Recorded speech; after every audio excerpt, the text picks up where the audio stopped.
तो आपने गोलीय दर्पण को समझा, एक समझा आपने ए में, अवतल दर्पण बी में आपने समझा उत्तल दर्पण, अवतल दर्पण और उत्तल दर्पण। तो आइए बेटा अवतल दर्पण को लेके चलते हैं। हर तरह से ये अवतल दर्पण सही है, मानते हो कि नहीं मानते? हर तरह से अवतल दर्पण भी है। कौन सा दर्पण है? अवतल दर्पण। इसको आगे बढ़ा दें, चलिए अवतल दर्पण है तो ये इस तरफ घुमा हुआ है ना, तो इसका केंद्र जो होगा बेटा इधर होगा कि इधर होगा? इधर घुमा होगा उधर केंद्र होगा। ये गलत केंद्र हो गया आपका, केंद्र भी पहचानने आ गया। तो इसके केंद्र को हम लोग क्या कहते हैं?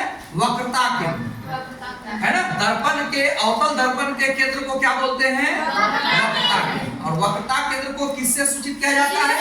सी से। और वक्रता केंद्र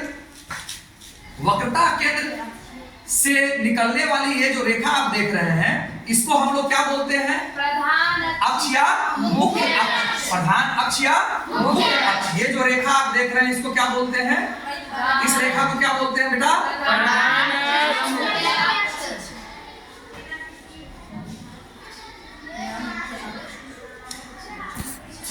प्रधान अक्ष या मुख्य अक्ष। तो ये तो आपका केंद्र है जिसको आप सी से सूचित कर दिए। और ये जो दर्पण है अवतल दर्पण, वो ये प्रधान अक्ष या मुख्य अक्ष जिस बिंदु पर मिला है उसको हम लोग किससे सूचित करते हैं? और पी को क्या बोलते हैं बेटा? ध्रुव। और दर्पण में ये बात ध्यान रहे कि ध्रुव जो होता है तो ध्रुव से जितना दूरी ऊपर उतना ही दूरी नीचे। इस बात का भी खास ख्याल रखें अगर आप रियली में क्वालिटी एजुकेशन चाहते हैं करने के लिए। तो ये भी अभी दर्पणे हैं, लेकिन ये गलत है बाबू। इससे इधर ज्यादा है इधर कम है, इसीलिए ये गलत माना जाएगा। सही माना जाएगा लगभग आप बराबर है। आप चाहे तो आप लिख सकते हैं x और तो आप इसके बारे में बोल सकते हैं कि x और y जो है वो क्या है? बोल सकते हैं कि नहीं बोल सकते हैं? सी को आप क्या लिख सकते हैं बेटा? क्या बोल सकते हैं? पी को आप क्या बोलेंगे बेटा? क्या बोलेंगे बेटा? और सी और पी को मिलाने वाली रेखा को हम लोग क्या बोलेंगे? बोलिए। थक गए हो बाबू? नहीं। अब ये थक गए हो? नहीं।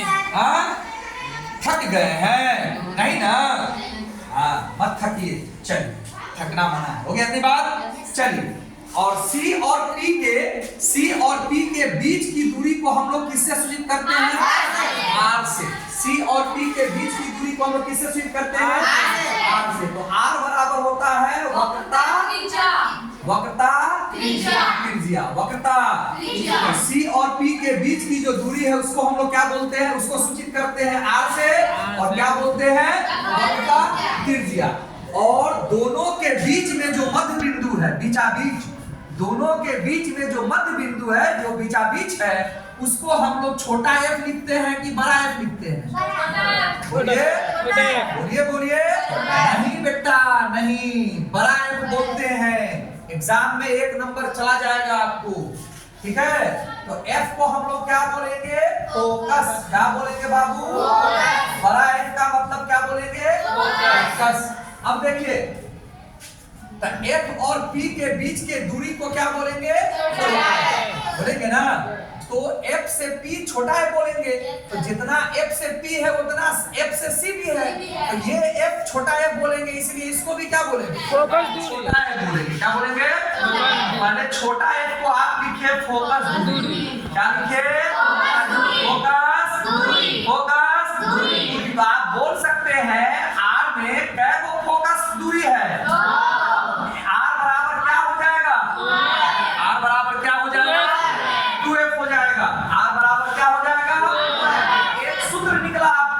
एक फॉर्मूला निकला। तो आर को हिंदी में क्या बोलते हैं? सही से बोलो।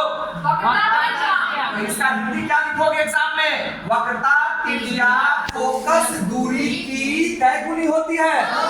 कोई चिन्ह नहीं तो गुना।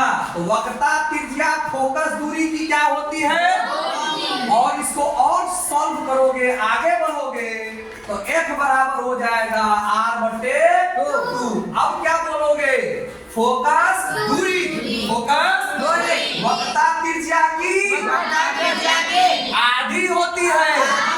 2 से भाग करो ना बेटा, बट्टा का मतलब, बट्टा का मतलब 2 से भाग करने का मतलब आधा, 2 से भाग करने का मतलब आधा। तो इसका हिंदी क्या बोलेंगे? फोकस दूरी वक्रता त्रिज्या की, ध्यान बाबू, क्या होती है? 2 सूत्र आपका निकला कि नहीं निकला? निकला, 2 सूत्र निकला। तो ये निकालना आपको मैंने सिखा दिया, इसकी मदद से आपने दूसरा सूत्र निकाल लिया, ठीक है? तो 2 सूत्र आपका हो गए, ठीक है?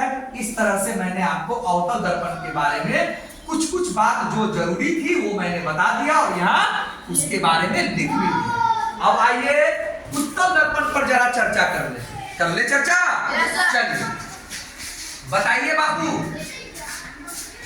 ये उत्तल दर्पण है या नहीं है? बोलो बेटा, उत्तल दर्पण है या नहीं है? तो मान लो इसको लिख देते हैं A और इसको लिख देते हैं B। इतनी बात समझ में आई? तो AB क्या है? AB उत्तल दर्पण। AB क्या है बाबू? AB क्या है बाबू? उत्तल दर्पण है। AB क्या है बाबू? उत्तल दर्पण है। बात समझ में आई? और दोनों का बीचा बीच जो होगा उसको क्या बोलेंगे? T का मतलब क्या होता है बेटा? ध्रुव। और इसका, इस दर्पण का, इस उत्तल दर्पण का जो केंद्र होगा वो बताइए बाईं तरफ होगा कि दाईं तरफ होगा? दाईं तरफ मतलब इधर ना बेटा, कि इधर होगा? इधर। जरूरी है बेटा, जरूरी है। उससे जब मैथ बनाएंगे तो प्लस माइनस लिखना सीख जाएंगे, कब प्लस लगेगा कब माइनस लगेगा ये आप सीख जाएंगे। तो ये हो गया बेटा। तो इसको आप क्या बोलते हो? C। तो P और C को मिलाने वाली रेखा को हम लोग क्या बोलते हैं? बोलो। तो P यहाँ भी आपका किसका काम किया? ध्रुव का। P और C, PC को आप क्या बोलेंगे? प्रधान अक्ष या मुख्य। थोड़ा सा सुधार देंगे ना तो P और C को मिलाने वाली रेखा को क्या बोलेंगे? प्रधान अक्ष या मुख्य अक्ष। प्रधान अक्ष या मुख्य अक्ष। प्रधान अक्ष या मुख्य अक्ष। और थोड़ा सा देखिए ये रेखा आगे तक गया है, उसको कहेंगे प्रधान अक्ष या मुख्य। और P को C तक ही रोक दोगे, P को C तक ही बेटा अगर रोक दिया जाए, है ना, तो उसको हम लोग क्या लिखते हैं? R। क्या लिखते हैं बाबू? R बराबर क्या होता है? बोलिए। वक्रता वक्रता वक्रता त्रिज्या, ठीक है? और PC के दोनों के दूरी को तो वक्रता त्रिज्या, और वक्रता त्रिज्या के बीचा बीच मध्य बिंदु को क्या बोलेंगे? बराबर क्या हो जाएगा? बोलिए बोलिए। फोकस। P और F के बीच के दूरी को क्या बोलेंगे? छोटा है। तो जितना ये हुआ उतना तो ये भी होगा ना बेटा? तो टोटल ये R है। R में कितने को F आया? R बराबर अगर फॉर्मूला लिख दे 2F तो कोई दिक्कत? वहां लिखा हुआ है ना। तो अवतल दर्पण उत्तल दर्पण दोनों के लिए R बराबर क्या होगा? 2F। चलिए F छोटा है बराबर क्या हम लोग लिखेंगे? Focus focus focus. इतनी बात समझ में आया बाबू? चलिए, और R यहाँ है ना? Yes. R बराबर फॉर्मूला क्या बनेगा बेटा? 2F। तो ये फॉर्मूला तो दोनों में आया ना बाबू? औसत में भी आया, उत्तर में भी आया। कोई दिक्कत? No. इतनी बात समझ में आ गई? Yes. अब इसी में आपको एक पढ़ना है चिन्ह परिपाटी। क्या पढ़ना है? चिन्ह परिपाटी। इसी में आपको एक चीज क्या पढ़ना है? चिन्ह परिपाटी। चिन्ह परिपाटी बताता है बेटा कि किसके साथ प्लस लगेगा और किसके साथ माइनस लगेगा, कब प्लस लगेगा और कब माइनस लगेगा। तो अभी जो बोर्ड पर जितना चित्र बना हुआ है इसके अनुसार मैं आपको प्लस माइनस लगाना सिखाता हूं, और ये सारा चीज मैथमेटिक्स के नजरिए से मैं पढ़ा रहा हूं कि आप न्यूमेरिकल्स पढ़ेंगे, आप फिजिक्स का मैथ पढ़ेंगे, ठीक है ना? फिजिक्स का मैथ पढ़ेंगे, अपने आप सब ठीक हो जाएंगे। चल रेडी? चल, क्या आप तैयार हैं? चलिए, आपको याद होगा बेटा, आपको याद होगा बचपन में आपने संख्या रेखा पर लिखा होगा 0, 1, 2, -1, आई बेटा समझ में बात? तो 0 के जब बाईं ओर आप जा रहे हो तो कैसा चिन्ह मिल रहा है? माइनस को क्या बोलते हैं? ऋणात्मक को क्या लिखते हैं? Negative. Negative, minus VE is बराबर नेगेटिव, ठीक है? और इधर जाओगे, किधर बेटा? दाईं ओर जाओगे तो केवल प्लस वाली संख्या मिल रही है आपको, तो उसको क्या बोलोगे बाबू? धनात्मक, पॉजिटिव। क्या बोलोगे? पॉजिटिव। आई बात समझ में? अब इससे आप प्लस और माइनस का पता कर सकते। तैयार है आप? बोल बेटा, तैयार है? बोल। ये उत्तल दर्पण है बाबू, ये उत्तल दर्पण है ना? तो उत्तल दर्पण में आप किधर है? बाईं तरफ की दाईं तरफ? पक्का अच्छा से देख ले, अब मैथ में घुस गया मैं। बाईं तरफ की दाईं तरफ? दाईं तरफ ना? तो दाईं तरफ क्या होता है? प्लस। तो उत्तल दर्पण का आर क्या रखेगा? उत्तल दर्पण का आर क्या रखेगा? प्लस। समझे बेटा? उत्तल दर्पण में F जो देख रहे हो, F देख रहे हो बेटा, वो बाईं ओर है कि दाईं? बाईं ओर है कि दाईं ओर है? दाईं ओर है। तो समझ के बोल रहे हो ना? तो प्लस लगा दे कि माइनस? हाँ बेटा, प्लस। तो उत्तल दर्पण की फोकस दूरी क्या होती है? प्लस। तो हिंदी में बोलो, उत्तल दर्पण की फोकस दूरी धनात्मक होती है। उत्तल दर्पण की फोकस दूरी धनात्मक होती है। उत्तल दर्पण की वक्रता त्रिज्या, उत्तल दर्पण की वक्रता त्रिज्या। बात समझ में आई कि नहीं आई? दूरिये को चीज ना उधर है बेटा। R और F मेन है, C तो उस बिंदु का नाम है। दूरी, और एक बात और याद रखे, दूरी हमेशा ध्रुव से नापी जाती है। दूरी हमेशा, नोट में लिखिए, नोट में लिखिए।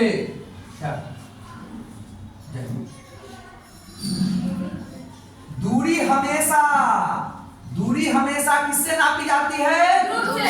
P से नापी जाती है। P से मापी जाती है। दूरी हमेशा कहां से मापी जाती है? P से मापी जाती है। तो ये रहा इस उत्तल दर्पण में P, और हमको नापना है R की दूरी। तो P से R नापने के लिए हमको दाईं ओर जाना पड़ा कि बाईं ओर? तो दाईं ओर प्लस या माइनस? प्लस। ओके, वहां भी प्लस, यहां भी प्लस, मैं लिखा रहा हूं, ठीक है? F की दूरी जो नापेंगे वो P से दाईं ओर की बाईं ओर? दाईं ओर नापी गई दूरी हमेशा किसमें? किस दर्पण में? आपको बोलना पड़ेगा। उत्तर कोई भी के लिए, ये नोट का मतलब ये किसी के लिए भी जनरल बात है, ध्रुव से नापी जाए, लेकिन आपको यहां बोलना होगा उत्तल दर्पण में है ना, फोकस दूरी कैसी होती है? धनात्मक होती है। उत्तल दर्पण में वक्रता त्रिज्या क्या होती है? धनात्मक होती है। ये आपको बोलना है, लिखना है। आप हिंदी मीडियम के विद्यार्थी, ठीक? अब सेम कंडीशन आइए अवतल में। तैयार हैं? तो नोट का मतलब सबके लिए, रागी बाबू, नोट का मतलब तो सबके लिए। तो सबके लिए दूरी नापेंगे तो किससे मदद मांगेंगे? P से, ध्रुव से। तो ध्रुव से नापेंगे, तो ध्रुव से नापेंगे बेटा। तो अवतल दर्पण में ध्रुव से नापेंगे तो R को नापने के लिए हमको बाईं ओर चलना पड़ रहा है कि दाईं ओर? बाईं ओर नापी गई दूरियां, नापने के लिए क्या लगेगा? तो अवतल, ये अवतल का है ना बेटा, अवतल का खाता इधर न है। तो अवतल दर्पण की वक्रता त्रिज्या क्या होती है? धनात्मक होती है। और एक छोटका है, फोकस दूरी को नापने जाइएगा तो छोटका F को नापने जाइएगा तो ध्रुव से नापना है। तो आप बाईं ओर जा रहे हैं कि दाईं ओर जा रहे हैं? बाईं ओर जा रहे हैं ना? प्लस या माइनस?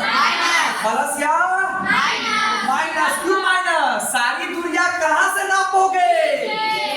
ध्रुव से नापोगे तो F को मापने के लिए तुम बाएं तरफ जा रहे हो कि दाएं तरफ? तो बाएं तरफ क्या है? ऋणात्मक के साथ कौन सा चीज? तो छोटका F में भी माइनस लगा। तो अब तुम बोल सकते हो, अब बोलो मेरे साथ, अवतल दर्पण में, अवतल दर्पण की वक्रता त्रिज्या ऋणात्मक होती है। अवतल दर्पण की फोकस दूरी ऋणात्मक होती है। अवतल दर्पण, उत्तल दर्पण की फोकस दूरी धनात्मक होती है। उत्तल दर्पण की वक्रता त्रिज्या, वक्रता त्रिज्या, वक्रता त्रिज्या धनात्मक होती है। Okay, clear concept? किसी